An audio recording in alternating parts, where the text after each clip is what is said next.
Бу Бөгелмә шитендәге 8-нче мәктәп тукталышы. Үзәккә җәяү барам дип чыксаң, ерак таксида кыйммәт. Автобусларны сәгатьләр буе көтәргә туры килә икән. Школьникларны жалко, то что автобуслар йөрмиләр.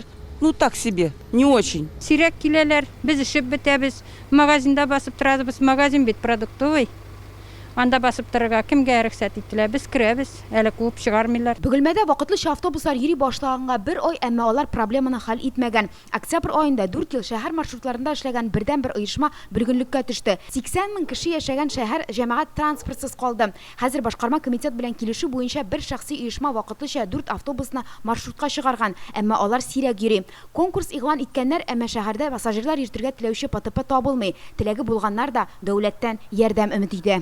Основная причина всех перевозчиков, Без кайбер оешмалар белән сөйләшеп карадык, алар үз чыгымнары белән билеттан кергән акча аермасын компенсацияләүне сорый. Анда елына зур сумма килеп чыга, якынча 35-40 миллион сум. И те средства, которые они получают за счет проданных билетов. Район бюджетында мондый акча юк диләр, ярдәм сорап транспорт министрлыгына мөрәҗәгать иткәннәр. Җәмәгать транспорты мәсьәләсе Бөгелмәдә генә түгел, Татарстанның көньяк-көнчыгышында урнашкан башка шәһәрләрдә дә кискен тора. Мәсәлән, 60 мең кешесе булган Леногорскида нибары 2 автобус кына йөри. 23 мең кеше яшәгән Баулыда 3 маршрут каралган, Азнакайда шулай ук 3 автобус йөри. Биредә җитәкчеләр транспорт оешмаларын кызыксындыру өчен чаралар булдырган.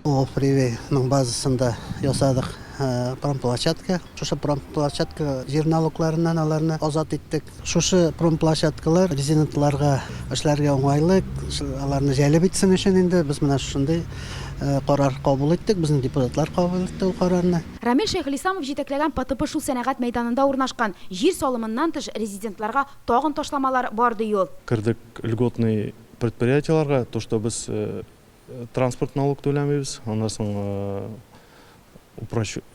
упрощенный налог, анда бер генә процент түләбез и налог на имущественное түләмибез. Менә шуларга рәхмәт. Шулай булса да Кремгә караганда чыгым күбрәк ди Рамил Шәйхелисламов. Узган ел шәһәр автобусларында 5 миллион сум кремсез калдык ди. Бер өлешен башкарма комитет капласа да, төп авырлыгы оешма җилкәсенә төшкән. Баулыда да аның 3 автобусы йөри. Онда да шул ук хәл икән.